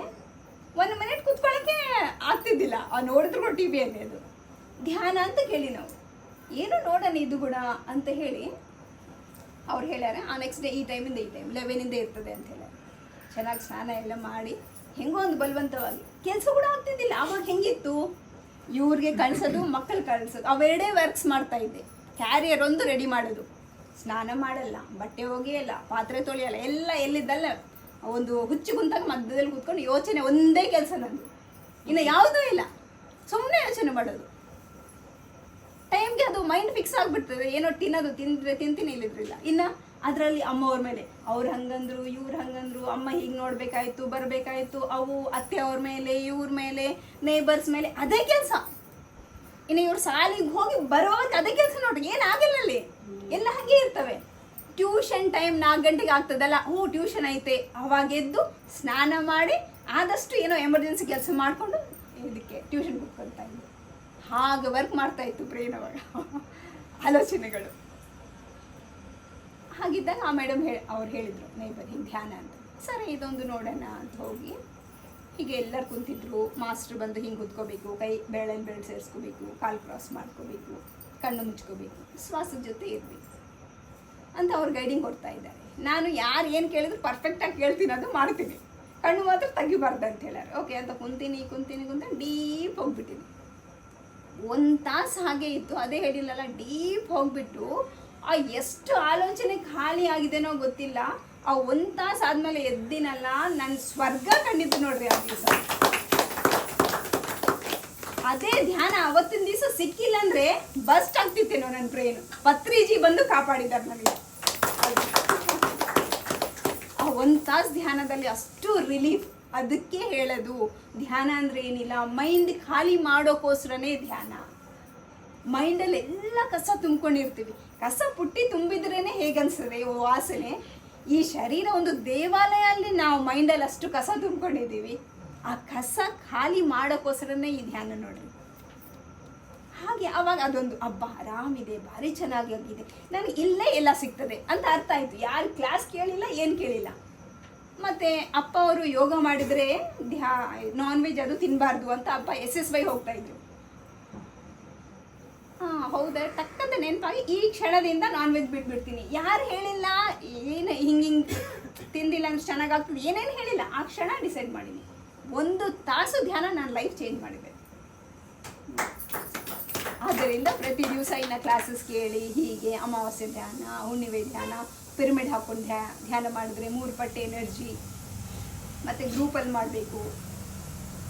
ಹೀಗೆ ಅವರೆಲ್ಲ ಅವ್ರು ಹೇಳ್ತಾ ಇದ್ರೆ, ನನ್ನ ಬಗ್ಗೆನೇ ಹೇಳ್ತಾ ಇದ್ದಾರೆ ಅಂತ ಎಷ್ಟು ಖುಷಿ, ಕಣ್ಣಲ್ಲಿ ನೀರು, ಒಳಗಡೆ ಆನಂದ, ಆತ್ಮಗೆ ಆಹಾರ ಅವಾಗ ಸಿಕ್ಕಾಗ ಪ್ರಾರಂಭ ಆಯಿತು ನೋಡ್ರಿ. ಹೋಗೋ ಆತ್ಮ ಇನ್ನು ಜೀವನ ಲಾಸ್ಟ್ ಅಂತ ಇದ್ದಿದ್ದೆ ಆವಾಗ. ಪತ್ರಿ ಸರ್, ನನ್ನ ಕೆಲಸ ಏನೋ ಇದೆ ನಿಮ್ಮೆಲ್ಲರ ಮುಂದೆ ಕುಂತು ಇದು ಹೇಳಕ್ಕೆ, ಅದಕ್ಕೆ ಜೀವಿಸಕ್ಕೆ ಇಲ್ಲಿ ಬಿಟ್ಟಿದ್ದಾರೆ ನನಗೆ. ಅದಕ್ಕೋಸ್ಕರ ನೋಡ್ರಿ, ಯಾರು ಹೆಲ್ತ್ ಚೆನ್ನಾಗೈತೆ ಚೆನ್ನಾಗಿಲ್ಲ ಸಂಬಂಧ ಇಲ್ಲ, ಧ್ಯಾನ ಬಂದು ಪ್ರಾರಂಭ ಮಾಡಬೇಕು. ಯಾವ ಕ್ಷಣದಲ್ಲಿ ಏನಾಗ್ತದೆ ನಮ್ಗೆ ಗೊತ್ತಾಗಲ್ಲ. ನನಗಂತೂ ಹಾಗೆ ಹೆಲ್ತ್ ಇತ್ತು. ಯಾರಿಗೆ ಯಾವ ಕ್ಷಣ ಮೈಂಡಲ್ಲಿ ಎಲ್ಲ ತುಂಬಿಟ್ಟು ಒಂದೇ ಸಾರಿ ಪರಾಲಿಸಿಸ್ ಬರೋರಿದ್ದಾರೆ ಈ ಕಾಲದಲ್ಲಿ. ಮೈಂಡ್ ಮೆಂಟಲಿ ಇದಾಗವ್ರಿದ್ದಾರೆ. ಮಕ್ಕಳಿಗೆ ನೋಡ್ರಿ, ಆಕ್ಸಿಡೆಂಟ್ ಕೇಸಸ್ಸು, ಯಾವ ಕ್ಷಣ ಏನಾಗ್ತದೆ ಗೊತ್ತಿಲ್ಲ. ನಮ್ಗೆ ಪ್ರೊಟೆಕ್ಷನ್ ಕೇವಲ ಧ್ಯಾನ, ಇನ್ನು ಯಾವುದೂ ಇಲ್ಲ. ನನಗೆ ಅದು ಅರ್ಥ ಆಯಿತು. ಇನ್ನು ನೀನು ಯಾವ ಪೂಜೆ ಇಲ್ಲ, ಯಾವ ದೇವಾಲಯ ಇಲ್ಲ, ದೇವರು ಆ ದೇವರು ಈ ದೇವರು ಆ ಸ್ವಾಮಿ ಆ ಮೊಕ್ಕೋದು ಯಾವುದಿಲ್ಲ. ಪ್ರಪಂಚದಲ್ಲಿ ಇರೋದಂದ್ರೆ ಧ್ಯಾನ ಒಂದೇ. ಆ ಧ್ಯಾನ ಶ್ವಾಸದ ಮೇಲೆ ಧ್ಯಾಸ. ಸುಮ್ಮನೆ ಹೀಗೆ ಕೂತ್ಕೊಳ್ಳಿ, ಈ ಸಮಯ ಸಿಕ್ಕಾಗೆಲ್ಲ ಕೂತ್ಕೊಳ್ರಿ. ಹೆಚ್ಚು ಅನಾರೋಗ್ಯ, ಹೆಚ್ಚು ಪ್ರಾಬ್ಲಮ್ಸ್ ಇದ್ದವ್ರು ಹೆಚ್ಚು ಮಾಡಿರಿ. ನನಗಿವಾಗ ಆರಾಮಿದ್ದೀನಿ, ಹಣ ಎಷ್ಟೋ ಇದೆ, ಕೋಟ್ಯಾಧೀಶರು ನಾನು ಅಂದರೆ ಆಗಲ್ಲ. ಯಾವ ಕ್ಷಣ ಏನಾಗ್ತದೆ ಗೊತ್ತಾಗಲ್ಲ. ಅದಕ್ಕೋಸ್ಕರ ಸಿಕ್ಕಿದಾಗ ಬಿಡಬೇಡ್ರಿ, ಈ ಕ್ಷಣದಿಂದ ಪ್ರಾರಂಭ ಮಾಡ್ರಿ ಅಂತ ಹೇಳ್ತಾ ಇದ್ದೀನಿ. ಹೀಗೆ ಅದ್ಭುತವಾಗಿ ನಾನು ಮಾಡ್ತಾ ಬಂದಾಗ 1 ವಾರಕ್ಕೆ ಚೇಂಜಸ್. ಇವ್ರು ಬೈಯೋದು ಸ್ಟಾಪ್ ಮಾಡಿಬಿಟ್ಟಿನಿ. ಆಶ್ಚರ್ಯ, ನನಗೇನಪ್ಪ ಅಂದರೆ ಇಲ್ಲಿ ಖಾಲಿ ಆಯ್ತಲ್ಲ, ಫ್ರೆಶ್ ಆಗಿದೆ, ನನಗೆ ಗೊತ್ತಾಯ್ತು, ಆಟೋಮೆಟಿಕ್ ಬಂತು. ಇನ್ನು 1 ವಾರಕ್ಕೆ ನನಗೆ ಎಲ್ಲ ಮೈಯೆಲ್ಲ ನೋವು, ಕಸ ಬಳಿಯೋಕ್ಕೆ ಹೀಗೆ 2 ಕೈಯಿಂದ ಪರ್ಕೆ ಹಿಡ್ಕೊತಾ ಇದ್ದೆ ಬಳಿಯೋಕ್ಕೆ. ಫ್ರೀಯಾಗಿ ಕಸ ಬಳಿತಾ ಇದ್ದೀನಿ. ಮತ್ತು ಬಟ್ಟೆ ಒಗಿಕ್ಕೆ ನನ್ನ ಬಟ್ಟೆ ಒಂದು ಒಗಿಯಕ್ಕೆ ಆಗ್ತಿದ್ದಿಲ್ಲ ಅವಾಗ. ಬಕೆಟ್ ಬಟ್ಟೆ ಒಗೆದ್ಬಿಟ್ಟು ಹೋಗ್ತಾ ಇದ್ದೀನಿ. ಅಮ್ಮ, ಇದರಲ್ಲಿ ಏನೋ ಆಯ್ತಪ್ಪ ಚಮತ್ಕಾರ, ಇಂದ ಬಿಡಬಾರ್ದು, ಇದು ನಾನು ಮಾಡಬೇಕು, ಪ್ರತಿಯೊಬ್ಬರಿಗೆ ಹಂಚಬೇಕು. ಇನ್ನು ಹುಚ್ಚಿಯಾಗಿ ಆ ದಿವಸದಿಂದ ವಾರ ಆಯ್ತಾ ಇಲ್ಲ, ಇದು ಗೊತ್ತಾಯ್ತು ನನಗೆ ಏನಿದು ಅಂತ. ಧ್ಯಾನ ಒಂದು ಮಾಡಿ ನೀನು, ಎಲ್ಲ ರೋಗಗಳು ಅವ್ರು ಅದೇ ಹೇಳ್ಯಾರೆ. ಕ್ಯಾನ್ಸರ್ಗೊಂದು, ಮತ್ತು ಬೇರೆ ಬೇರೆ ಶುಗರ್ಗೆ, BP-ಗೆ ಒಂದೊಂದಲ್ಲ, ಧ್ಯಾನ ಎಲ್ಲದಕ್ಕೂ ಒಂದೇ. ಎಲ್ಲ ರೋಗಗಳು ಎಲ್ಲವೂ ಚೆನ್ನಾಗಾಗ್ತದೆ. ಟೆನ್ಷನ್ ಇದ್ರೂ ಧ್ಯಾನನೇ, ಅದರಿಂದ ಚೆನ್ನಾಗಾಗ್ತದೆ. ಏನು ಫೈನಾನ್ಷಿಯಲ್ ಪ್ರಾಬ್ಲಮ್ ಇದ್ರೂ ಧ್ಯಾನನೇ, ಮದುವೆ ಆಗಿಲ್ಲ ಅಂದರೂ ಧ್ಯಾನನೇ, ಮಕ್ಕಳಾಗಿಲ್ಲ ಅಂದರೂ ಧ್ಯಾನನೇ. ಇವೆಲ್ಲ ಕೇಳಿದ್ಮೇಲೆ ನನಗೆಲ್ಲ ಅದು ಗೊತ್ತಾಯಿತು. ಮಂತ್ರ ಏನಂತ. ಮಂತ್ರ ಏನು? ಸುಮ್ಮನೆ ಕೂತ್ಕೋ, ಧ್ಯಾನ ಮಾಡು, ಕಣ್ಣು ಮುಚ್ಕೊಂಡು ಕೂತ್ಕೋ, ಎಲ್ಲವೂ ಚೆನ್ನಾಗಾಗ್ತದೆ. ಧ್ಯಾನಂ ಸಕಲ ರೋಗ ನಿವಾರಣೆ. ಹಾಗೆ ಮಾಡ್ತಾ ಇನ್ನು ಧ್ಯಾನ ಹೆಚ್ಚು ಮಾಡ್ತಾ ಇದ್ದಿಲ್ಲ. ನನಗೆ ಇದೆಲ್ಲ ಗೊತ್ತಾಯಿತು. ನಾನು ಹೆಂಗಾದರೂ ಯಾವಾಗಾದರೂ ಚೆನ್ನಾಗಾಗ್ತೀನಿ. ಈ ಮಂತ್ರ ಸಿಕ್ಕಿದೆ, ನಾನೆಲ್ಲರಿಗೂ ಹೇಳಬೇಕು. ಇನ್ನು ಹೆಲ್ತ್ ಚೆನ್ನಾಗಿ ಮಾಡ್ಕೊಂಡಿಲ್ಲ, ಆವಾಗಿಂದ ಪ್ರಾರಂಭ ನೋಡ್ರಿ. ಪ್ರತಿಯೊಬ್ಬರಿಗೆ ಹೇಳೋದು. ನಮ್ಮ ಮನೆ ಮೇನ್ ರೋಡ್ಗೈತೆ, ತರಕಾರಿ ಬರೋರಿಗೆ ಹೇಳೋದು, ನಾನು ಆಟೋಲ್ಲಿ ಹೋಗೋರಿಗೆ ಹೇಳೋದು, ಬಸ್ಸಲ್ಲಿ ಹೋಗೋ, ಫ್ಯಾಮಿಲಿ ಬ್ಯಾಗ್ ತುಂಬ. ಎದಕ್ಕಂದ್ರೆ ನನ್ನ ಹಾಗೆ ಕಷ್ಟ ಬಿಡಬಾರ್ದು ಮಾಡೋದು ಯಾರು? ಅದರಿಂದ ಹೊರಗೆ ಬರೋ ಮಾರ್ಗ ಸಿಕ್ಕಿದೆ ನನಗೆ. ಎಲ್ಲರಿಗೂ ಹೇಳ್ಬೇಕು, ನಾನು ಎಲ್ಲರಿಗೂ ಹಂಚಬೇಕು. ಟ್ರೈನಲ್ಲಿ ಹೋಗಿದ್ರೆ ಬೋಗಿ ಬೋಗಿ ಬಿಡಲ್ಲ. ಅವ್ರು ಬೈಕ್ ಕೊಳ್ಳಿ ಏನೇನೋ ಮಾಡಲಿ, ನನ್ನ ಅವಸ್ಥೆ ನೋಡಿದ್ರೆ ಒಂದೊಂದ್ಸಾರಿ ದುಡ್ಡು ಕೆಳಗೆ ಬಂದವರು ಕೂಡ ಅಂತಾರೆ ನನಗೆ ಡೋಂಟ್ ಕೇರ್, ನಾನು ಚೆನ್ನಾಗಿದ್ದೀನಿ. ಅದು ಎಲ್ಲರಿಗೂ ಬೇಕು. ಪ್ರತಿಯೊಬ್ಬರಿಗೆ ಹಂಚೋದು. ಬಸ್ ಎಲ್ಲಾದ್ರೂ ಅವಕಾಶ ಸಿಕ್ಕಿದ್ರೆ ನಿಂತು ಹೇಳ್ಬಿಡ್ತೀನಿ ಎಲ್ಲರಿಗೆ. ಅಷ್ಟು ಖುಷಿ ಅನಿಸ್ತಾ ಇತ್ತು. ಅದಕ್ಕೆ ಮಾಸ್ಟರ್ಸ್, ನೀವು ಎಲ್ಲರೂ ಹೊಸವರೇನ ಧ್ಯಾನ ಮಾಡೋಕ್ಕೆ ಪ್ರಾರಂಭ, ಅದಕ್ಕೆ ದಯಮಾಡಿ ಬಿಡಬೇಡ್ರಿ ಧ್ಯಾನಕ್ಕೆ. ಇನ್ನೊಂದು ಗೊತ್ತಾಯಿತು, 41 ದಿವಸದಲ್ಲಿ ಒಬ್ಬೊಬ್ರಿಗೆ ಎಲ್ಲವೂ ಕ್ಲಿಯರ್ ಆಗಿಬಿಡ್ತದೆ. ಒಬ್ಬೊಬ್ರು 1 ವಾರದಲ್ಲೇ ಕ್ಲಿಯರ್ ಆಗ್ತದೆ. ಒಬ್ಬೊಬ್ರಿಗೆ 3 ತಿಂಗಳು, 1 ವರ್ಷ ಎಷ್ಟಂತ ಗೊತ್ತದೆ. ನಮ್ಮ ಕೆಲಸ ಧ್ಯಾನ ಒಂದು ಮಾಡೋದು. ಹೆಚ್ಚಾಗಿ ಕಡಿಮೆ ಆಗೋದು ಇರ್ತದೆ. ಒಬ್ಬೊಬ್ರಿಗೆ ಗೊತ್ತಾಗಿಲ್ದೇ ಕ್ಲಿಯರ್ ಆಗ್ತದೆ. ಒಬ್ಬೊಬ್ರಿಗೆ ಇಲ್ಲಿ ಕುಂತಾಗ ನೋವುಗಳು ಬರ್ತವೆ. ನಾವು ಏನಪ್ಪ ಈ ಸಾರೇನೋ ಹೇಳ್ಬಿಟ್ಟಾರೆ, ಏನೋ ಹುಚ್ಚು ಏನೋ ಮಾಡಿವಿ, ಏನೇನೋ ಆಗ್ತದೆ.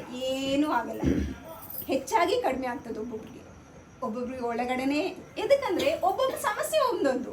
ನಿಮ್ಮ ಫ್ಯಾಮಿಲಿ ಪ್ರಾಬ್ಲಮ್ಸ್ ಬೇರೆ, ಇವ್ರದ್ದು ಬೇರೆ, ಅವ್ರದ್ದು ಬೇರೆ, ಫೈನಾನ್ಷಿಯಲ್ ಪ್ರಾಬ್ಲಮ್ಸ್ ಬೇರೆ, ಕರ್ಮಗಳು ಬೇರೆ ಇರ್ತವೆ. ಅದಕ್ಕೋಸ್ಕರ ಧ್ಯಾನ ಮಾತ್ರ ಬಿಡೋಕೆ ಹೋಗ್ಬೇಡ್ರಿ. ಯಾವಾಗ ಸಮಯ ಇವಾಗ ನಿಮಗೆ ಅವಕಾಶ ಮಾಡಿ ದೇವರು ಬಂದು ಸ್ಟಾರ್ಟ್ ಮಾಡಿಸಿದ್ದಾರೆ, ಬಿಡಬೇಡ್ರಿ. ಈ ಏರಿಯಾ ಎಲ್ಲ ಪ್ರಾರಂಭ ಮಾಡಿರಿ. ನೀವು ಎಷ್ಟು ಜನ ಇದ್ದೀರಿ, ಒಂದೊಂದು ಮನೆ ಹತ್ರ ಸ್ಟಾರ್ಟ್ ಮಾಡ್ತೀರಿ. 5 ದಿವಸ 11 ದಿವಸ. ಎದಕ್ಕಂದ್ರೆ ಈ ವಿಶ್ವ ಎಲ್ಲ ನಾವು ಧ್ಯಾನಮಯ ಮಾಡಬೇಕು, ಸ್ವರ್ಗ ಮಾಡಬೇಕು. ನಮ್ಮ ಕೈಯಲ್ಲೇ ಇದೆ. ಈ ಲೋಕಕ್ಕೆ ಹೇಗೆ ಇಡಬೇಕು ಅನ್ನೋದು ಯಾರ ಕೈಯಲ್ಲಿಲ್ಲ. ಯಾವುದು ದೊಡ್ಡ ಓದು ಸಂಬಂಧ ಇಲ್ಲ, ಇದಕ್ಕೆ ಏನು ಕ್ಯಾಸ್ಟು ಸಂಬಂಧ ಇಲ್ಲ. ಉಸಿರು ಕ್ಯಾಸ್ಟ್ ಏನನ್ನು ಬೇಕಾ, ಇದ್ದವರು ಇಲ್ದವರು ಏನೂ ಇಲ್ಲ. ನಮ್ಗೆ ಬೇಕಾಗಿದ್ದು ಧ್ಯಾನ ಮಾಡಬೇಕು, ಅದು ಹಂಚಬೇಕು, ನಾವು ತಿಳಿಸ್ಕೋಬೇಕು. ಇನ್ನೊಂದು, ನಾವು ಬಳ್ಳಾರಿಯಲ್ಲಿ ಎಷ್ಟು ಭಾಗ್ಯವಂತರು. ಪತ್ರಿ ಸರ್ ಗುರುಗಳು ಹೇಳಿದ್ದಾರೆ, ಪ್ರತಿಯೊಂದು ಮನೆಯಲ್ಲಿ ಯೋಗಿ ಇದ್ದಾರೆ ಅಂತ. ಅಂದರೆ ಬಳ್ಳಾರಿಯಲ್ಲಿ ನಾವೆಲ್ಲ ಗ್ರೇಟ್ ಮಾಸ್ಟರ್ಸ್ ಅಲ್ಲ, ಮತ್ತೆ ನಾವೆಲ್ಲರ ಮನೆಯಲ್ಲಿ ಪ್ರತಿಯೊಬ್ಬರ ಮನೆಯಲ್ಲಿ ಯೋಗಿ ಇದ್ದಾರೆ. ಹಾಗಾಗಿ ನಮ್ಮ ಧರ್ಮ ಇಂದು ಬಳ್ಳಾರಿಯಿಂದನೇ ಪ್ರಾರಂಭ ಆಗಿದೆ ಧ್ಯಾನ ಎಲ್ಲ ಪ್ರಚಾರ ಆಗೋದು. ಅಲ್ಲೊಂದೇ ಅಲ್ಲ, ಇವಾಗ ನಿಮ್ಮ ಮನೆಯಲ್ಲಿ ಸ್ಟಾರ್ಟ್ ಆಗಿದೆ. ಈ ಏರಿಯಾ ಎಲ್ಲ ನಿಮ್ಮ ಮನೆಯಿಂದ, ನಿಮ್ಮ ಯಾರ ಮನೆಯವರು ಯಾರು ಗೊತ್ತಿಲ್ಲ. ಗ್ರೇಟ್ ಮೇಡಮ್, ಗ್ರೇಟ್, ನೀವು ಗ್ರೇಟ್ ಸರ್. ನಿಮ್ಮ ಹೆಸರು ಬರಬೇಕು ಈ ಏರಿಯಾಗೆಲ್ಲ. ಎದಕ್ಕಂದ್ರೆ ನೀವು ಗ್ರೇಟ್ ಮಾಸ್ಟರ್ಸ್. ಎಷ್ಟೋ ಜನ್ಮಗಳ ಪುಣ್ಯದಿಂದ ನಿಮಗೆ ಈ ಮನೆಯಲ್ಲಿ ಧ್ಯಾನ ಸಿಕ್ಕಿದೆ. ಇಲ್ಲಿದ್ರೆ ಆಶಾಮಾಶಿ ಅಲ್ಲ, 350 ಜನ್ಮಗಳಾದ ನಂತರನೇ ಧ್ಯಾನ ಸಿಗೋದು. ಹೆಜ್ಜೆ ಇಕ್ಕಾಗಲ್ಲ. ಇದು ದೈವಿ ಕಾರ್ಯ, ಸ್ವರ್ಗದಲ್ಲಿ ನಡೆಯೋ ಕಾರ್ಯ ಇಲ್ಲಿ ನಡೆಯೋದು. ಮತ್ತೆ ಆಶಾಮಾಶಿ ಅಲ್ಲ ಮಾಸ್ಟರ್ಸ್, ಇದು ಜಾತಿ ಮತ ಯಾವುದೂ ಇಲ್ಲ. ಇನ್ನು ನಾನ್ ವೆಜ್ ಬರ್ತಾ ಬರ್ತಾ ಬರ್ತಾ ನಾನ್ ವೆಜ್ ನಿಧಾನಕ್ಕೆ ಬರ್ತಾ ಇಲ್ಲ. ನಾನು ಫಸ್ಟ್ ಡೇನೇ ಬಿಟ್ಬಿಟ್ಟಿನಿ ಎಲ್ಲ. ಸರ್ ಮೇಲೆ ಫುಲ್ ಭರೋಸೆ. ಇನ್ನು ಫಸ್ಟು ಸರ್ ಮೇಲೆ ಅಲ್ಲಲ್ಲಿ ಡೌಟ್ಸ್ ಇದ್ದು. ಒಂದು 3-6 ತಿಂಗಳಿಗೆ ಪತ್ರಿ ಸರ್, ಮಸ್ಕಿ ಸರ್ ಅಂತಿದ್ದಾರೆ, ಅವ್ರ ಮನೆಗೆ ಬಂದಿದ್ರು. ಬಂದಾಗ ನಾವೆಲ್ಲ ಹೊಸವರು, ವಿಜಯಲಕ್ಷ್ಮಿ ಮೇಡಮ್ ಅಂತ ಕರ್ಕೊಂಡು ಹೋಗಿದ್ದಾರೆ.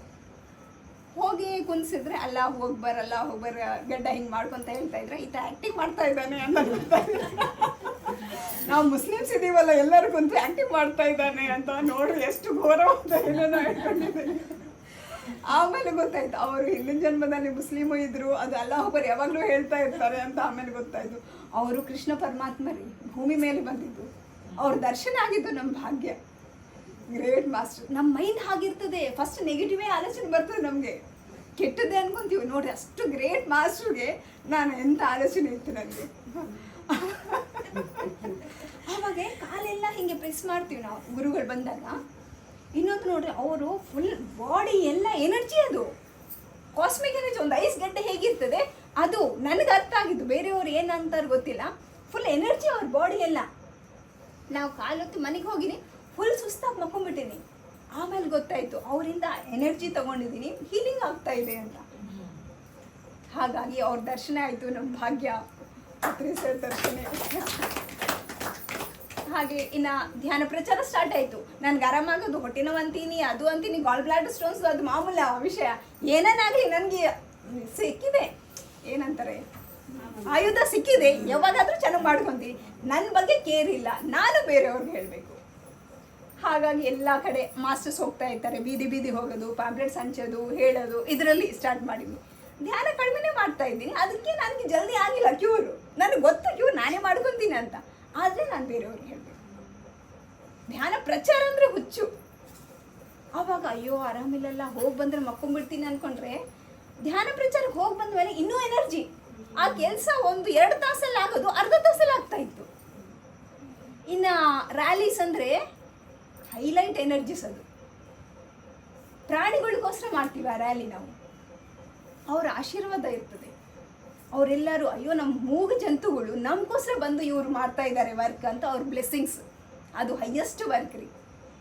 ಆವಾಗ ಮನೆಯಲ್ಲಿ ಇನ್ನೂ ಆರಾಮಾಗಿ ಅನಿಸ್ತದೆ. ಅದು ಹೋಗಿ ಬಂದಮೇಲೆ ನಮಗೊಂದೇ ಅಲ್ಲ, ನಮ್ಮ ಮನೆಯೆಲ್ಲ ಸ್ಪ್ರೆಡ್ ಆಗ್ತದೆ, ನಮ್ಮ ಬೀದಿಯೆಲ್ಲ ಸ್ಪ್ರೆಡ್ ಆಗ್ತದೆ ಶಾಕಾಹಾರಿ ರ್ಯಾಲಿಗೆ. ಅದು ನನ್ನ ಭಾಗ್ಯ. ಫಸ್ಟ್ ಟೈಮ್ ಬಳ್ಳಾರಿಯಲ್ಲಿ ಫಸ್ಟ್ ರ್ಯಾಲಿ ಇತ್ತು ಬಸವೇಶ್ವರ ನಗರಲ್ಲಿ. ನಾನು ಮಾತಾಡೋದು ಸೈಲೆಂಟ್, ಏನೇನು ಮಾತಾಡಲ್ಲ, ಮೈಕ್ ಕೊಟ್ಬಿಟ್ಟಾರೆ. ಆದರೂ ಹೇಳಿನಿ ಸ್ಲೋಗನ್ಸ್, ಏನೋ ಒಂದೆರಡು ಹೇಳ್ಬಿಟ್ಟಿನಿ. ಎಷ್ಟು ಹ್ಯಾಪಿ ಅಂದರೆ ಅವತ್ತಿಂದ ಅಲ್ಲಲ್ಲಿ ಶಾಕಾಹಾರಿ ರ್ಯಾಲಿ ಆಗಿದ್ದು ಹೋಗ್ತೀನಿ, ಧ್ಯಾನ ಪ್ರಚಾರಕ್ಕೆ ಹೋಗ್ತೀನಿ, ಪಿರಮಿಡಲ್ಲಿ ಅಲ್ಲಲ್ಲಿ ಕ್ಲಾಸಸ್ ಆಗಿದ್ದು ಹೋಗ್ತಾ ಇರ್ತೀನಿ. ಅದ್ಭುತ ಮಾಸ್ಟರ್ಸ್. ಇನ್ನು ನಾನು ಈ ಧ್ಯಾನ ಪ್ರಚಾರ ಮಾಡುವಾಗ ನಮ್ಮ ಮನೆಯವ್ರು ನನ್ನಲ್ಲಿ ಚೇಂಜಸ್ ನೋಡಿ ಇವ್ರು ನಿಧಾನಕ್ಕೆ ಇವ್ರು ಬಂದಾರೆ ಧ್ಯಾನಕ್ಕೆ. ಮತ್ತು ಆಮೇಲೆ 2-3 ಮಂತ್ಸ್ಗೆ ಶಾಕಾಹಾರಿ ಆಗಿಬಿಟ್ಟಾರೆ ಇವರು. ಇನ್ನೂ ಚೆನ್ನಾಗಾಗ್ತಾ ಇದ್ದಾಳೆ ಈ ಕೆಲವು ಚೇಂಜಸ್ ನೋಡಿಬಿಟ್ಟು. ಆವಾಗ ಸ್ವಲ್ಪ ಬುಕ್ಸು ಹುಚ್ಚಿ ಇವ್ರು ಬುಕ್ಸ್ ಜಾಸ್ತಿ ಓದೋದು. ಅದರಲ್ಲಿ ಇನ್ನೂ ತಿಳ್ಕೊಂಡು ಧ್ಯಾನ ಅವರು ಸ್ಟಾರ್ಟ್ ಮಾಡ್ಯಾರೆ. ಅವ್ರ ಬೆನ್ನೆ ನೋವು ಇದ್ದಿದ್ದು ಕಡಿಮೆ ಆಯಿತು. ಟ್ರಾವೆಲ್ ಮಾಡ್ತಾರೆ. ಇವಾಗ ಚಿಂತುಗುಂಟೆ ವರ್ಕ್ ಮಾಡೋದು, ಹೋಗಿ ಬರೋದು, ಟೈರ್ಡ್ನೆಸ್ ಆಗೋದು, ಅದೆಲ್ಲ ರಿಲೀಫ್ ಗೊತ್ತಾಗ್ತಾ ಇದೆ ಅವ್ರಿಗೆ. ಇನ್ನೊಂದು, ಧ್ಯಾನ ಮಾಡಿದ್ರೆ 100 ಮಾರ್ಕು, ಧ್ಯಾನ ಪ್ರಚಾರ ಮಾಡಿದರೆ 1000 ಮಾರ್ಕು ಅಂತ ಕರೆಕ್ಟ್ ಪ್ರೂವ್ ಮಾಡಿದ್ದೀನಿ ನಾನು. ಇಲ್ಲದ್ರೆ ಯಾವುದು ನಮಗೆ ಹೋಗಿಲ್ಲ ಜಲ್ದಿ. ನಮ್ಮ ಮನೆಯಲ್ಲಿ ನನ್ನ ಮಗ 2ನೇ ಮಗ PUC ಸೆಕೆಂಡ್ ಇಯರ್ ಓದ್ತಾ ಇದ್ದ. ಆವಾಗ ಕಾಲೇಜಲ್ಲಿ ಲೆಕ್ಚರರ್ ಅವ್ರಿಗೆ ನಾನ್ ವೆಜ್ ತಿನ್ನಬಾರ್ದು, ತಿಂದರೆ ಲೇಜಿ ಆಗ್ತೀರಿ ಅಂತ ಹೇಳಿದ್ದು ಒಂದೇ ಮಾತಿಗೆ ನಾನ್ ವೆಜ್ ಬಿಟ್ಬಿಟ್ಟೆ ನಾನು. ಎಷ್ಟು ಪುಣ್ಯ ನೋಡ್ರಿ. ಅದೇ ನಾನು ಧ್ಯಾನ ಪ್ರಚಾರ ಮಾಡ್ತಾ ಇದ್ದೀನಿ, ವಿಶ್ವ ನನ್ನ ವರ್ಕ್ ನೋಡ್ಕೊತಾ ಇದೆ. ಏನು ಕಷ್ಟ ಇಲ್ಲ, ಮಗುಗೆ ಹಿಂಗೆ ಮಾಡಬಾರ್ದಪ್ಪ, ತಿನ್ನಬಾರ್ದು ಏನು ಹೇಳಿಲ್ಲ. ಸಡನ್ನಾಗಿ ಅವ್ನು ಸ್ಟಾಪ್ ಮಾಡಿಬಿಟ್ಟಾನೆ. ಅದು ಅರ್ಥ ಆಯಿತು. ಧ್ಯಾನ ಪ್ರಚಾರ ಮಾಡಿದ್ರೆ ನನಗೊಂದೇ ಅಲ್ಲ, ನನ್ನ ಫ್ಯಾಮಿಲಿ ಎಲ್ಲಗ ನೋಡ್ಕೊತದೆ ಅದೇ ವಿಶ್ವನೇ. ಫಸ್ಟ್ ಇಂಟ್ರೆಸ್ಟು ಇತ್ತು, ಇವಾಗ ಇದು ಮಂತ್ರನೂ ಗೊತ್ತಾಯ್ತಿನ. ಹಾಗೆ ಹಳ್ಳಿಗಳಿಗೆ ಎಲ್ಲ ಹೋಗ್ತಾ ಇದ್ವಿ. ಬೆಳಗ್ಗೆ 9 ಗಂಟೆಗೆ ಹೋಗೋರು, ಇವ್ರು ಶಾಲೆಗೆ ಹೋಗಿ ಈವ್ನಿಂಗ್ 7 ಆಗ್ತದೆ ಬರೋರಿಗೆ. ಆ ಟೈಮ್ವರೆಗೆ ಹೊರಗಡೆನೇ ನಾವು ಅಡುಗೆ ಎಲ್ಲ ಆಗ್ತದಲ್ಲ. ಮಕ್ಕಳು ಕಾಲೇಜ್ಗೆ ಹೋಗಿರ್ತಾರೆ. ಬೆಳಗ್ಗೆ ಅಂಪಣ ಸರ್, ಇವ್ರ ಮಾಸ್ಟರ್ಸ್ ಎಲ್ಲ ಸೀನಿಯರ್ ಮಾಸ್ಟರ್ಸ್ ಅವ್ರ ಹಿಂದೆ ಹೋಗೋದು. ಎಲ್ಲೆಲ್ಲಿ ಹೋಗ್ತಾರೆ ಅಲ್ಲಿ ಕರ್ಕೊಂಡು ಹೋಗಿದ್ರೆ ಹೋಗೋದು. ಪಾಂಪ್ಲೆಟ್ಸ್ ಹಂಚೋದು ಈ ವರ್ಕಲ್ಲಿ. ಬೆಳಗ್ಗೆ 9ಗೆ ಹೋಗಿದ್ರೆ 7-8 ಆಗ್ತದೆ. 1-2 ವರ್ಷ ಕಂಟಿನ್ಯೂ ಪ್ರಚಾರದಲ್ಲಿದ್ವಿ. ಸಂಡೇ ಬಂದ್ರೂ ಹುಚ್ಚು, ಅಯ್ಯೋ ಇವತ್ತೇನಿಲ್ಲಲ್ಲ ಮಾಡೋದು ಅಂತ. ಫ್ರೆಂಡ್ಸ್ ಎಲ್ಲ ಸೇರಿ ಇವ್ರು ಬಂದಿಲ್ಲ ಅಂದ್ರೂ ಪರವಾಗಿಲ್ಲ, ಬೇರೆ ವರ್ಕ್ಸ್ ಇರ್ತದೆ ಇವ್ರು ಗ್ರೇಟು.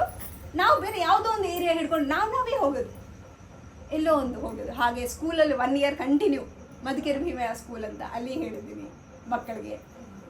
ಅದು ಹೈ ಎನರ್ಜೀಸು. ಆ ಮಕ್ಕಳು ಎಷ್ಟು ಇಂಟ್ರೆಸ್ಟ್ ಅವ್ರಿಗೆ ಧ್ಯಾನ ಮಾಡ್ತಾ ಇದ್ರೆ. ಇನ್ನೊಂದು, ಮಕ್ಕಳಿಗೆ ಆ ಸಣ್ಣ ಏಜ್ಗೆ ಬೇಕು ಧ್ಯಾನ.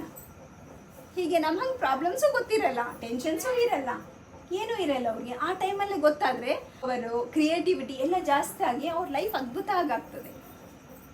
ಹೀಗೆ ನನ್ನ ದೊಡ್ಡ ಮಗ ಅವನು ಶಾಕಾಹಾರಿ ಆಗಿದ್ದಾನೆ. ಫ್ಯಾಮಿಲಿ ಎಲ್ಲ ಹ್ಯಾಪಿ ಮಾಸ್ಟರ್ಸ್, ಭಾರಿ ಹ್ಯಾಪಿ. ಹಾಗೆ ಎಲ್ಲ ಸರ್ ಧ್ಯಾನ ಪ್ರಚಾರ ಒಂದೇ ಅಲ್ಲ ನಮ್ಗೆ ಕೊಟ್ಟಿದ್ದು. ಬ್ಯಾಂಗ್ಳೂರು ಪಿರಮಿಡ್ಗೆ ಹೋಗಿ ಬರೋದು, ಮತ್ತು ಕಡ್ತಾಲ್ ಪಿರಮಿಡ್ಗೆ ಹೋಗಿ ಬರೋದು. ಇನ್ನು ಇಲ್ಲಿ ಸಂಡೇ ನಮಗೆ ಹಬ್ಬಗಳು. Life is enjoyment, life is ಹಬ್ಬ ಅಂತ ಅದು ಗೊತ್ತಾಯಿತು. ಅದ್ಭುತ. ಸಾರ್ ಏನು ಹೇಳ್ಯಾರೆ, ಹೆಲ್ತ್ ಬೇಕು, ಆನಂದ ಬೇಕು, ಎರಡೂ ಸಿಗ್ಬಿಟ್ಟಿದೆ ನನಗೆ. ಇನ್ನೇನು ಜೀವನದಲ್ಲಿ ಏನೈತೆ? ಹಣದಿಂದ ನಮ್ಗೆ ಅದು ಬರಲ್ಲ. ಯಾವ ಡಾಕ್ಟರ್ಸು ಯಾವುದು ಏನು ಮಾಡಲ್ಲ. ಈ ಧ್ಯಾನನೇ ಅಂತ ಅರ್ಥ ಆಯಿತು. ನನ್ನ ಸ್ವ ಅನುಭವದಿಂದ ಹೇಳಿದ್ದೀನಿ. ಈಗ ಇನ್ನು ಎಷ್ಟೋ ಎಕ್ಸ್ಪೀರಿಯನ್ಸಸ್ ಇದ್ದಾವೆ. ಫೈನಾನ್ಷಿಯಲ್ ಆಗಿ ನಾವು ಕೊಡ್ತಾ ಇದ್ರೆ ಎಷ್ಟೋ ಬರ್ತಾವಂತ ಅದು ಗೊತ್ತಾಯಿತು. ಇನ್ನೊಂದು, ಇದು ಇಷ್ಟದ ಕೆಲಸ, ಅದಕ್ಕೆ ಎಷ್ಟಾದರೂ ಕೊಟ್ಬಿಡ್ತೀವಿ. ದುಡ್ಡಿನ ಮೇಲೆ ವ್ಯಾಮೋಹ ಇರಲ್ಲ ಅವಾಗ. ಹಾಗಾಗಿ ಪಿರಮಿಡ್ಸ್ಗೆ 500, 100 ಎಷ್ಟಾಯ್ತು ಅಷ್ಟು ಆ ವರ್ಕ್ಸ್ಗೆ ಕೊಡೋದು. ಹಾಗೆ PMC ಅಂತ ಬಂದಿತ್ತು ಕರೋನಾ ಟೈಮಲ್ಲಿ. ಆವಾಗ ನಮಗೆ ಅದು ಒಂದು ಗ್ರೇಟ್ ಗಿಫ್ಟ್. ಅದು ಮನೆಯಲ್ಲೇ ಕಟ್ಟಾಗ್ಬಿಟ್ಟಂಗೆ ಆಗೈತೆ, ಹೊರಗೆ ಹೋಗೋಕ್ಕೂ ಇಲ್ಲ. ಪತ್ರಿ ಸರ್ ನೋಡ್ರಿ ಮುಂದಾಲೋಚನೆ ಮಾಡಿ ಅದು ನಮಗೋಸ್ಕರ ಸ್ಟಾರ್ಟ್ ಮಾಡಿಸಿದ್ದಾರೆ. ಹಾಗೆ ಅದಕ್ಕೆ ಶೇರ್ಸ್ ಅಂತ ಬಂದಿತ್ತು. ಇನ್ನು 50,000 ಒಂದು ಶೇರು. ಹಂಗೆ ನಮ್ಮ ಮನೆಯವ್ರು ಕೇಳಿದ್ರು 50,000 ಅಂದರೆ 50,000 ಮಿಡ್ಲ್ ಕ್ಲಾಸ್ ಅವ್ರಿಗೆ ಎಷ್ಟು ದೊಡ್ಡ ಅಮೌಂಟ್ ಅದು. ಇಲ್ಲ ಕೊಡೋಣ ಅಂತ ಹೇಳಿ ಕೊಟ್ಬಿಟ್ಟಿವಿ, 50,000 ಕೊಟ್ಬಿಟ್ಟಿವಿ. ಆವಾಗ ನನಗೆ ತೃಪ್ತಿ ಆಯಿತು. PMC ನೋಡಿದ್ರೆ ನಾನು ಸುಮ್ಮನೆ ನೋಡಬಾರ್ದು ಯಾವುದು, ಅದಕ್ಕೆ ನಾನು ಕೊಟ್ಟೀನಿ, ಏನೋ ಸ್ವಲ್ಪ ಕೊಟ್ಟೀನಿ. ಆ ಗಿಫ್ಟಿಂದ ಎಷ್ಟು ಜನ ನೋಡ್ತಾ ಇದ್ದಾರೆ, ಅದು ಮನೆಯಲ್ಲಿ ಕುತ್ಕೊಂಡೇ ಇಲ್ಲ. ಈ ಧ್ಯಾನ ಪ್ರಚಾರ ಅದ್ಭುತವಾಗಿ ನಡೀತಾ ಇತ್ತು. ಹಾಗೆ ಮಾಸ್ಟರ್ಸ್ ಪ್ರತಿಯೊಂದು ಕಡೆ ಈ ವರ್ಕ್ಸಲ್ಲಿ ಹ್ಯಾಪಿ ಹ್ಯಾಪಿ, ಭಾರಿ happy. Madam thank you madam. ಮಾಡ್ತಾ ಇರಿ ಧ್ಯಾನ, ಬಿಡಬೇಡ್ರಿ. ಎಷ್ಟಾಯ್ತು ಅಷ್ಟು. ಪ್ರಾಬ್ಲಮ್ಸ್ ಬರ್ತಾ ಇರ್ತವೆ, ಹೋಗ್ತಾ ಇರ್ತವೆ, ನಾವು ಮಾಡಿದ ಕರ್ಮಗಳು ಅನುಭವಿಸ್ತಾ ಇರ್ತೀವಿ. ಖುಷಿಯಿಂದ ಅದ್ರ ಜೊತೆ ಇದು ಮಾಡ್ತಾ ಇರಬೇಕು. Thank you madam.